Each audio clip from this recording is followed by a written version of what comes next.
नमस्कार, मी मनुश्री पाटील आणि पुढच्या 22 मिनिटात आपण घेणार आहोत राज्यासह देश विदेशातल्या महत्त्वाच्या बातम्यांचा आढावा महाफास्टमध्ये। काँग्रेस नेते हार्दिक पटेल यांच्या समोरच्या अडचणी वाढल्या। 2015च्या मेहसाणा दंगल प्रकरणी हार्दिकच्या शिक्षेला स्थगिती द्यायला गुजरात हायकोर्टाने नकार दिलाय। त्यामुळे लोकप्रतिनिधी कायद्यानुसार हार्दिक पटेल यांना निवडणूक लढवता येणार नाहीये। हार्दिक जामनगर लोकसभा मतदारसंघातून लोकसभेची निवडणूक लढवणार होते, मात्र हार्दिक पटेलला आता निवडणूक रिंगणाबाहेर पडावं लागतंय।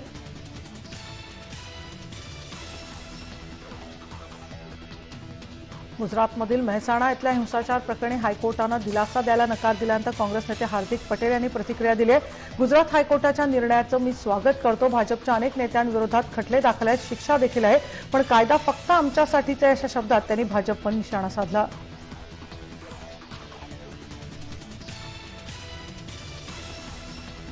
काँग्रेसच्या सरचिटणीस प्रियंका गांधी वाड्रा या वाराणसीतून निवडणूक लढवणार असल्याची चर्चा सुरू झाली आहे। प्रियंका गांधींना कार्यकर्त्यांनी रायबरेलीतून निवडणूक लढवण्याची विनंती केली। यावरती निवडणूक लढवायचीच आहे तर रायबरेलीतून का, वाराणसीतून का नको असा प्रतिप्रश्न प्रियंका गांधींनी केला। त्यांच्या उत्तराने कार्यकर्त्यांमध्ये उत्साह संचारला होता।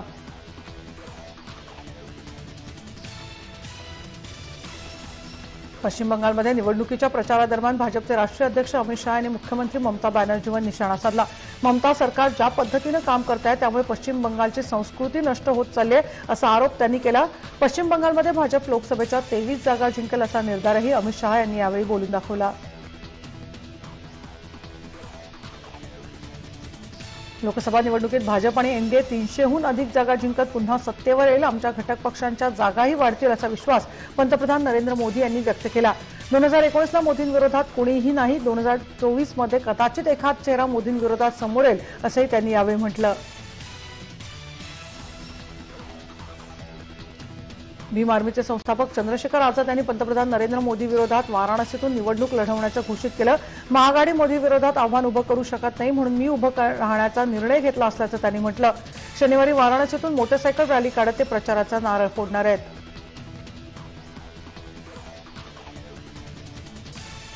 भाजपचे राष्ट्रीय अध्यक्ष अमित शाह शनिवारी अहमदाबादच्या गांधीनगरमधून लोकसभेचा उमेदवारी अर्ज भरणार आहेत। पहिल्यांदाच लोकसभा लढवणाऱ्या अमित शाह यांनी आपला उमेदवारी अर्ज भरताना शिवसेना पक्षप्रमुख उद्धव ठाकरे यांनी उपस्थित राहावं अशी इच्छा व्यक्त केली आहे। त्यांच्याच निमंत्रणावरून उद्धव ठाकरे शनिवारी गांधीनगरमध्ये हजर राहणार आहेत। शिवसेना पक्षप्रमुख उद्धव ठाकरे शनिवारी गुजरातमध्ये दाखल होणार आहेत। तसंच सकाळी 9:30 वाजता ठाकरे गांधीनगरमधल्या एका जाहीर सभेत नागरिकांना संबोधित करतील। त्यानंतर त्यांचा मुक्काम हॉटेलमध्ये असणार आहे। तसं एनडीएमधील नेत्यांची उद्धव ठाकरे भेट घेतील। दुपारी 1 वाजता अमित शाह उमेदवारी अर्ज दाखल करतील, त्यावेळी उद्धव ठाकरे यांच्यासोबत उपस्थित राहणार आहेत।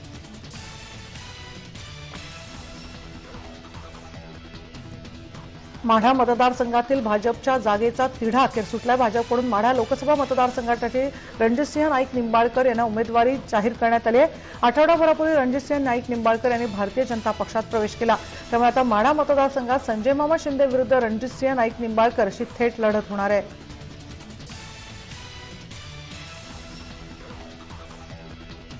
पुणे काँग्रेस निवडणुकीत लोकसभेसाठी लावणी सम्राज्ञी सुरेखा पुणेकर यांना विचारण्यात झाल्याची माहिती मिळते। सुरेखा पुणेकर या गेल्या 3 दिवसांपासून दिल्लीत आहेत। सुरेखा पुणेकर यांना काँग्रेसकडून उमेदवारी मिळाल्यास पुण्यात सुरेखा पुणेकर विरुद्ध भाजपचे गिरीश बापट यांच्यात लढत होऊ शकते।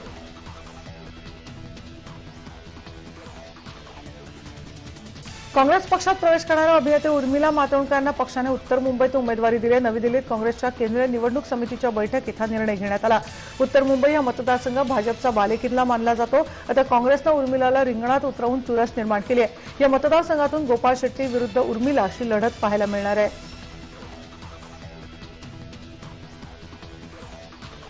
अहमदनगरमध्ये भाजप उमेदवार सुजय विखे यांनी अचानक दिलीप गांधी यांची भेट घेतली। दिलीप गांधी यांच्या निवासस्थानी जाऊन त्यांची भेट घेतली। यावेळी गांधी आणि सुजय विखे यांच्यामध्ये अर्धा तास बंद खोलीत चर्चा झाल्याचं समजतंय। दिलीप गांधी विद्यमान खासदार असून त्यांचा पत्ता कट करून सुजय विखे यांना भाजपनं उमेदवारी देऊ केली आहे। भाजपच्या निर्णयानंतर दिलीप गांधी यांनी नाराजी व्यक्त केली होती। बीडमध्ये काँग्रेस कार्यकर्ते दादा मुंडेंवर जिल्हाधिकारी कार्यालयातच हल्ला झाल्याची घटना बुधवारी घडली। दादासाहेब मुंडेंना झालेल्या मारहाणी प्रकरणी औरंगाबादमधून भाजप युवक जिल्हाध्यक्ष स्वप्नील गलधरसह 3 ताब्यात घेण्यात आलं। आतापर्यंत या प्रकरणी 5 जण ताब्यात आहेत, तर आरोपी संतोष राख अद्यापही फरार आहे। बीड शहरातील शिवाजीनगर पोलीस ठाण्यात गुन्हा दाखल करण्यात आला आहे।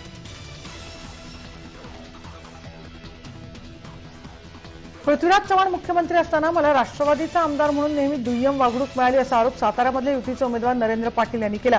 याच कारणामुळे राष्ट्रवादी सोडून भाजपमध्ये आल्याचा दावा त्यांनी केला। ते कराडमध्ये पत्रकार परिषदेत बोलत होते। माथाडी कामगारांचे प्रश्न घेऊन गेल्यानंतर पृथ्वीराज चव्हाण यांच्याकडून मला दुय्यम वागणूक मिळाली आणि माथाडींचे प्रश्न प्रलंबित राहिले। मात्र देवेंद्र फडणवीस यांनी माथाडींच्या प्रश्नात पक्ष पाहिला नाही, त्यामुळेच मी भाजपमध्ये आलो असं ते म्हणाले।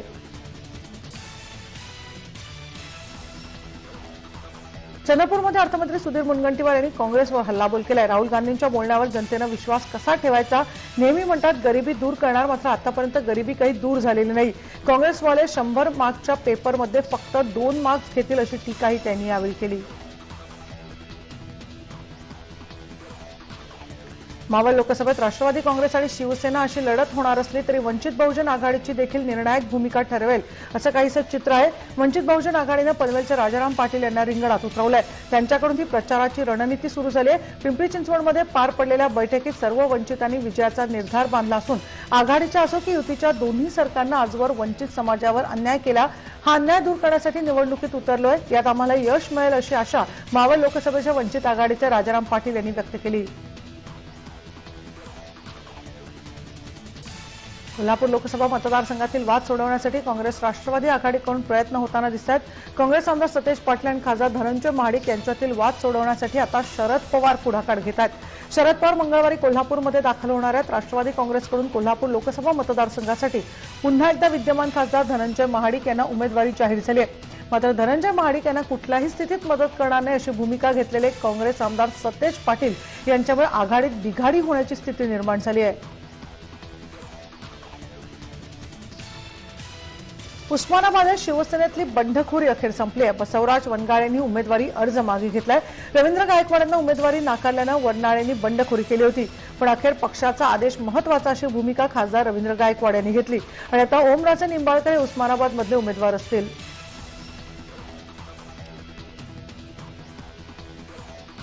शिरूर लोकसभेचे शिवसेना भाजप युतीचे उमेदवार शिवाजीराव आढळराव पाटील यांना भोसरी विधानसभेचे आमदार महेश लांडगे यांची मनधरणी करण्यात यश आलंय। खासदार शिवाजी आढळराव पाटील यांनी भोसरीतील आमदार लांडगेंच्या कार्यालयाला भेट देऊन चर्चा केली। यावेळी या दोन्ही नेत्यांमध्ये दिलजमाई झाल्याचं चित्र दिसतंय। आघाडीचे रायगडमधले उमेदवार सुनील तटकरे यांनी उमेदवारी अर्ज भरला। या उपस्थित सर्व नेत्यांनी विजयाचा विश्वास व्यक्त करत कामाला लागण्याचा सल्ला दिला। उमेदवारी अर्ज भरण्याआधी आघाडीची सभा आयोजित करण्यात आली होती। या शेकापचे जयंत पाटील, भास्कर जाधव, मीनाक्षी पाटील, माणिक जगताप उपस्थित होते। भाजपच्या स्थानिक मुद्द्यांपासून ते अगदी केंद्रीय पातळीवरच्या मुद्द्यांवरून यावेळी टीका करण्यात आली।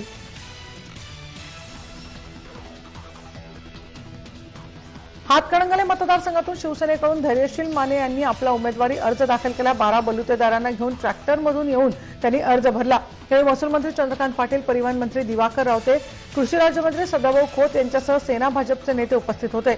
राजू शेट्टींनी बैलगाडीतून अर्ज दाखल केल्यानंतर आम्हीही शेतकऱ्यांची पोरं आहोत, त्यामुळे ट्रॅक्टरमधून अर्ज दाखल करण्यात आल्याचं महसूल मंत्री चंद्रकांत पाटील यांनी स्पष्ट केलं।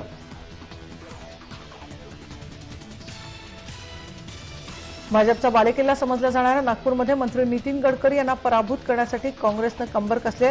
गडकरींना पराभूत करण्यासाठी काँग्रेस डीएमके फॉर्म्युला वापरणार आहे। मात्र डीएमकेचा तामिळनाडूतील डीएमके पक्षाशी काहीही संबंध नसून दलित मुस्लिम कुणबी असा फॉर्म्युला आहे। या ठिकाणी दलित मुस्लिम आणि कुणबी मतदारांची संख्या 12 लाख असून ही मतं आता निर्णायक मानली जात आहेत।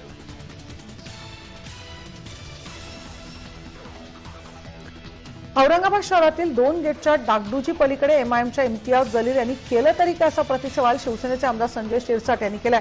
एमआयएमचे आमदार इम्तियाज जलील यांनी खासदार चंद्रकांत खैरे यांनी 20 वर्षात केलेली 5 कामं दाखवावी असा प्रश्न केला होता। त्यामुळे पत्रकार परिषद घेऊन जलील यांना प्रतिप्रश्न करून वादाला तोंड फोडलं। यवतमाळ वाशिम लोकसभा मतदारसंघातील प्रहार जनशक्ती पक्षाच्या उमेदवार वैशाली येडे यांनी वेगळ्या पद्धतीने आपल्या प्रचाराला सुरुवात केली। चक्क दारूच्या दुकानासमोर दूध वाटून वैशालींनी आपला प्रचार सुरू केला। वैशाली येडे यांनी अखिल भारतीय साहित्य संमेलनाच्या उद्घाटनाचा मान मिळाला होता।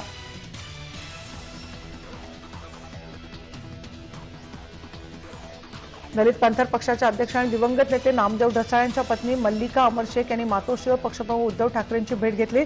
दलित पॅंथर पक्षाने शिवसेनेला पाठिंबा दिलाय। दक्षिण मध्य मुंबईचे शिवसेना भाजप युतीचे उमेदवार राहुल शेवाळे यांनी ही भेट घडवून आणली। या निवडणुकांमध्ये शिवसेनेचा प्रचार करणार असल्याची माहिती मल्लिका अमर शेख यांनी दिली आहे।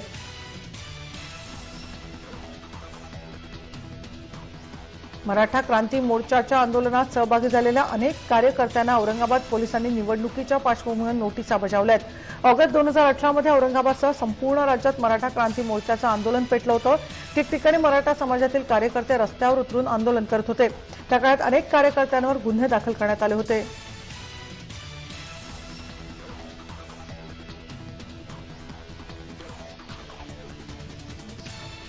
अमरावती लोकसभा निवडणुकीत 24 उमेदवार निवडणूक रिंगणात आहेत। त्यांना चिन्हाचं वाटप करण्यात आलं।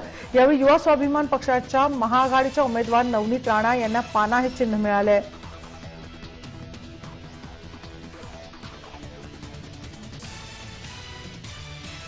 1 एप्रिलपासून विजेच्या दरात 3% वाढ करण्याचा निर्णय लागू करण्यात येणार आहे। अगोदर महावितरणाने 6% दरवाढ लागू करण्याचा निर्णय घेतला होता। मात्र विरोधकांच्या आरोपानंतर भाजपनं विजेच्या दरात केवळ 3% वाढ होणार असल्याचं म्हटलंय। पुण्यामध्ये मेट्रोचं काम सुरू असताना एक भुयारी मार्ग सापडला। स्वारगेट येथल्या राजर्षी शाहू महाराज बस स्थानकासमोरील बाजूला हा भुयारी मार्ग सापडला। जमिनीत 12 ते 15 फुटावर हे भुयार आहे। हे भुयार नेमकं केव्हा बांधण्यात आलंय याचा आता शोध घेतला जाणार आहे।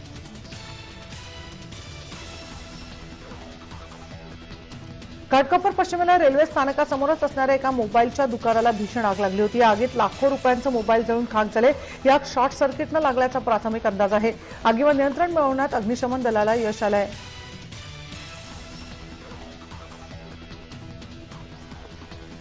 दिल्लीतल्या ग्रेटर नोएडामधील यमुना एक्सप्रेसवेवर शुक्रवारी पहाटे भीषण अपघात झाला। ट्रक आणि बसच्या भीषण अपघातात 8 जणांचा मृत्यू झाला तर 30 जण जखमी आहेत।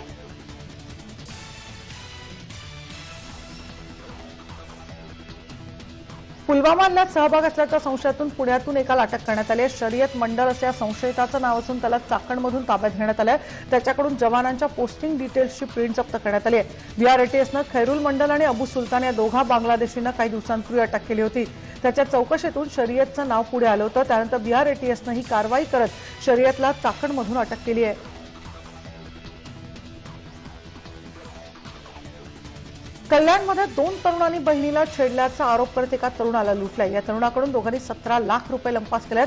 कंपनीची कॅश बँकेत जमा करण्यासाठी जाणाऱ्या शशिकांत चव्हाण या तरुणाला वाटेत अडवून बहिणीला छेडल्याचं कारण देत 2 तरुणांनी बेदम मारहाण केली आणि त्याला त्याच्याच दुचाकीवर बसून पोलीस स्टेशनला घेऊन जाण्याच्या बहाण्यानं शशिकांतला एका निर्जन स्थळी घेऊन गेले आणि त्याच्याकडचे तब्बल 17 लाख रुपये घेऊन लंपास केलं। या प्रकरणी सीसीटीव्हीच्या आधारे पोलिसांनी तिघांना अटक केली आहे। सुनंदा पुष्कर मृत्यू प्रकरणाची पुढील सुनावणी 12 एप्रिलला होणार आहे। दिल्लीच्या पटियाला हाऊस कोर्टात ही सुनावणी होईल। काँग्रेसचे माजी केंद्रीय मंत्री शशी थरूर यांच्या पत्नी सुनंदा पुष्कर यांचा मृत्यू 7 जानेवारी 2014 मध्ये झाला होता। त्यांच्या मृतदेहावर काही जखमा होत्या। त्यानंतर ही आत्महत्या नसून हत्या असल्याचं समोर आलं होतं।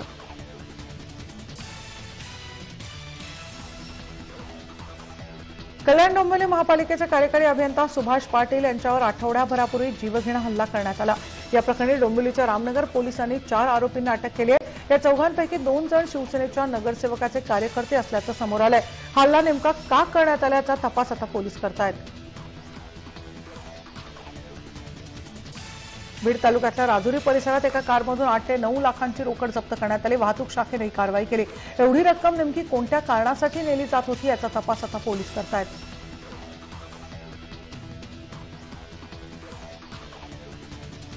विदर्भ एक्सप्रेसमधून प्रवास करणाऱ्या एका कुरिअर बॉयकडून रेल्वे आरपीएफ क्राईम ब्रांचनं 8 लाखांची रोकड जप्त केली आहे। तसंच त्याच्याजवळ असलेले काही दागिनेही जप्त करण्यात आले आहेत। अमरावतीतल्या बडनेरा रेल्वे स्टेशनवर ही घटना घडली आहे।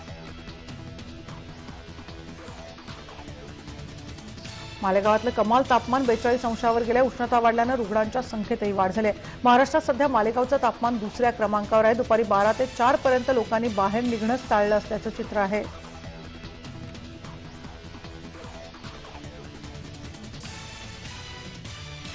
या बुलेटिनमध्ये आपण इतरही बातम्या बघणार आहोत। घेऊया एक ब्रेक। पाहत रहा महाफास्ट न्यूज।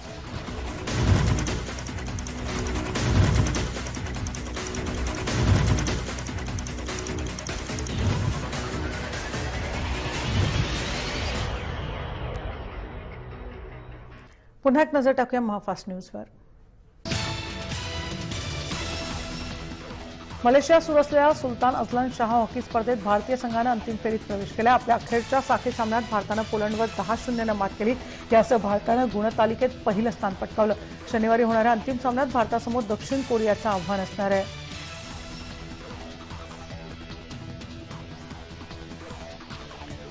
मुंबई विरुद्ध बंगळुरू सामन्यात मुंबई इंडियन्सच्या मलिंगानं टाकलेल्या सामन्यातील शेवटचा चेंडू नो बॉल असल्याचं लक्षात आलं, मात्र तोपर्यंत खूप उशीर झाला होता।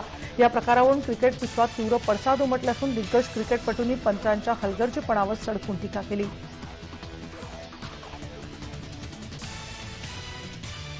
नो बॉलवरती रोहित शर्मानं चिंता व्यक्त केली। अशा पद्धतीच्या चुका क्रिकेटच्या खेळासाठी चांगल्या नाहीत असं त्याने म्हटलंय। आधीच्या षटकात बुमराहनं टाकलेला चेंडू हा वाईड नव्हता, पण तो पंचांनी वाईड घोषित केला।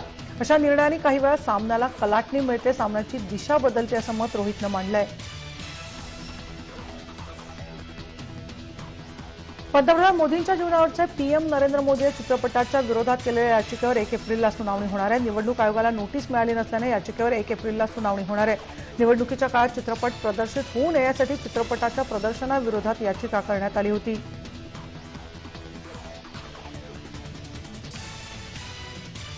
बसपा अध्यक्ष मायावती यांच्या जीवनावर आधारित बायोपिकची निर्मिती करण्यात येणार आहे। बायोपिकमध्ये अभिनेत्री विद्या बालन मुख्य भूमिका साकारणार आहे। सुभाष कपूर या चित्रपटाचं दिग्दर्शन करणार आहेत। या चित्रपटाचं नाव आणि चित्रीकरणाची सुरुवात या गोष्टी अद्याप गुलदस्त्यात ठेवण्यात आल्या आहेत।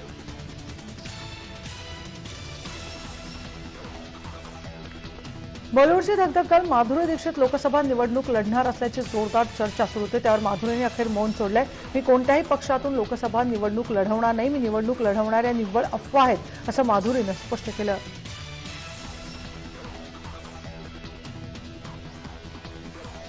कौन बनेगा करोडपतीचं नवं पर्व लवकरच प्रेक्षकांच्या भेटीला येणार। सध्या नव्या पर्वाच्या तयारीला सुरुवात झाली असून अभिनेता अमिताभ बच्चन यांनी ट्विटरवर याविषयीची माहिती दिली। आतापर्यंत या शोचे 10 पर्व झाले असून आता 11व्या पर्वाच्या तयारीला सुरुवात झाली आहे।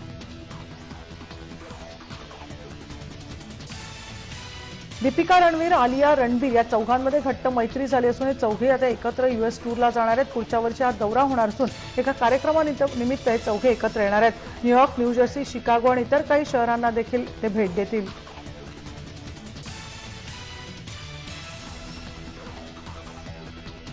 राजकुमार राव पुन्हा एकदा हॉरर कॉमेडी चित्रपटात दिसणार आहे। रूह अफजा असं या भयपटाचं नाव आहे। तसंच या चित्रपटात राजकुमार रावसह धडक चित्रपटातून बॉलिवूडमध्ये पदार्पण करणारी अभिनेत्री जान्हवी कपूर मुख्य भूमिकेत दिसणार आहे। राजकुमारने ट्विटरद्वारे ही माहिती दिली।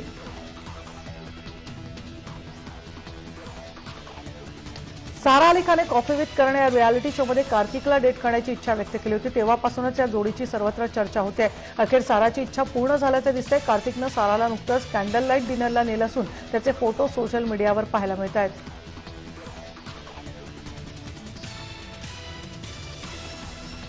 दिल्लीतील मादाम तुसाद प्रसिद्ध म्युझियममध्ये दिलजीत दोसांझच्या मेणाचा पुतळा बसवण्यात आला। नुकतंच दिलजीतच्या हस्ते या पुतळ्याचं उद्घाटन करण्यात आलं। दिलजीतने ट्विटरवर या सोहळ्याचे काही क्षणचित्र शेअर केले। उत्त जट्टदा या गाण्यावर आधारित हा पुतळा आहे असं कॅप्शन दिलजीतनं या पोस्टला दिलं आहे। मालिका चित्रपटांमधून घराघरात पोहोचलेला अभिनेता संतोष जुवेकर एका आंतरराष्ट्रीय चित्रपटात झळकणार आहे। डिसोनन्स असं या चित्रपटाचं नाव असून एक जर्मन चित्रपट आहे। चित्रपटामध्ये संतोष एका आर्मी ऑफिसरची भूमिका साकारणार आहे। आमिर खानचा मुलगा जुनैद खानही चित्रपटात पदार्पण करण्याचा विचार करतोय, मात्र माझा मुलगा स्वतःला सिद्ध करत नाही तोपर्यंत त्याला काम देणार नाही असं आमिरनं स्पष्ट केलं। त्याने आधी ऑडिशन द्यावी, अभिनयानं स्वतःला सिद्ध करावं, तरच त्याच्या नावाचा विचार केला जाईल असंही आमिरनं सांगितलं आहे। हिंदी चित्रपटसृष्टीतील अजरामर गीतकार साहिर लुधियानवी आणि अष्टपैलू कवयित्री लेखिका अमृता प्रीतम यांची प्रेम कहाणी तितकीच विलक्षण होती। साहिर आणि अमृताची कथा दिग्दर्शक संजय लीला बंजाळे रुपेरी पडद्यावर उलगडणार आहेत। या चित्रपटात अभिषेक बच्चन, तापसी पन्नू मुख्य भूमिका साकारणार असल्याची चर्चा आहे।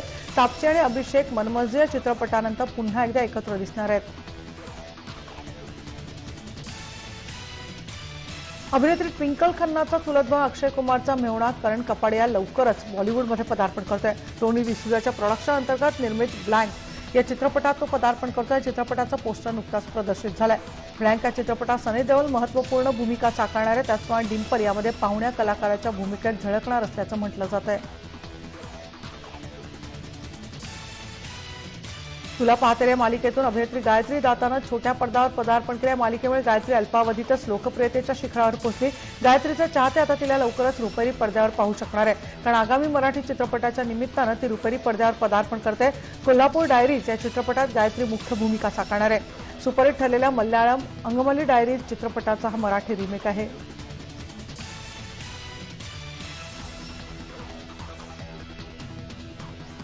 सोशल मीडियावर तरुणाईमध्ये टिकटॉक व्हिडिओची फार क्रेज आहे. अभिनयाचे, डान्सचे किंवा इतर व्हिडिओ टिकटॉकच्या ॲपवर पब्लिश केले जातात. याच टिकटॉक व्हिडिओमुळे प्रकाशझोतात आलेली मृणालिनी रवी हिला आता एका चित्रपटाची ऑफर मिळाली.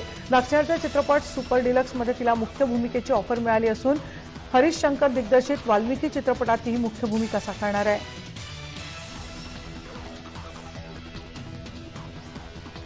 नफा मिळवण्यासाठी अव्हेंजर्स एंड गेम्सच्या निर्मात्यांनी चित्रपट प्रदर्शनाआधीच तिकिटाची थेट विक्री करायला सुरुवात केली. 26 मार्चपासून चित्रपटाचं प्री बुकिंग सुरू झालं आणि आश्चर्याची बाब म्हणजे पहिल्या 2 दिवसातच अव्हेंजर्सने 200 कोटींची कमाई करत प्रदर्शनापूर्वी सर्वात जास्त कमाई करणारा चित्रपट असा नवीन विक्रम प्रस्थापित केला आहे. ॲक्शन स्टार जॅकी चॅन आज वयाच्या 64व्या वर्षी देखील ॲक्शन दृश्य स्वतःच करतो. आज अद्ययावत तंत्रज्ञान, स्पेशल इफेक्ट, कॅमेरा ट्रिक्स अशी सशक्त माध्यमं उपलब्ध असून देखील जॅकी चॅनचा त्यावर विश्वास नाही.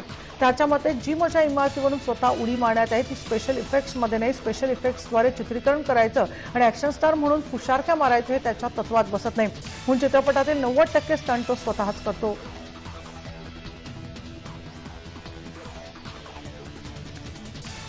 सध्या सेक्रेड गेम्सच्या फॅन्सची उत्सुकता शिगेला पोहोचली आहे. त्यात आता नव्या ट्विटमुळे चर्चेंना उधाण आलं. सेक्रेड गेम्स 2च्या 4 एपिसोडची नावं जाहीर करण्यात आले. नेटफ्लिक्स इंडियाने 4 फोटोंसोबत 4 नावं इंस्टाग्रामवर शेअर केले. सेक्रेड गेम्स 2च्या 4 एपिसोडशी या नावांचा संबंध जोडला जातोय. त्यामुळे प्रेक्षकांना आता काहीतरी नवं आणि वेगळं पाहायला मिळणार याची खात्री पटली आहे. सध्या पीएम नरेंद्र मोदी चित्रपटाची सर्वत्र चर्चा रंगलेली असताना आता मोदींच्या आयुष्यावरील Modi journey of a common man ही वेबसिरीज देखील येणार आहे. या वेबसिरीजचा ट्रेलर गुरुवारी रिलीज करण्यात आलाय. मोदींच्या आयुष्यावरील वेबसिरीजमध्ये गायक आणि अभिनेता फैजल खान हा लहानपणीच्या मोदींची भूमिका करेल. आशिष शर्मा तरुणपणीचे मोदी साकारणार आहे. अभिनेते महेश ठाकूर यांनी मोदी गुजरातचे मुख्यमंत्री झाल्यानंतरचा काळ रंगवलाय. ही वेबसिरीज 10 भागांमध्ये पाहता येणार आहे.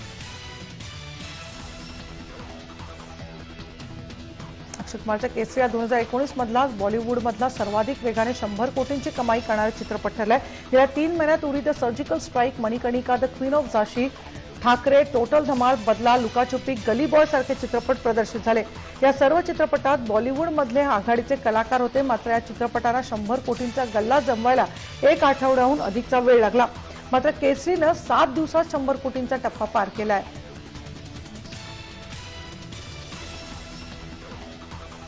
या बुलेटिनमध्ये आपण इथेच थांबूया. पाहत रहा जय महाराष्ट्र.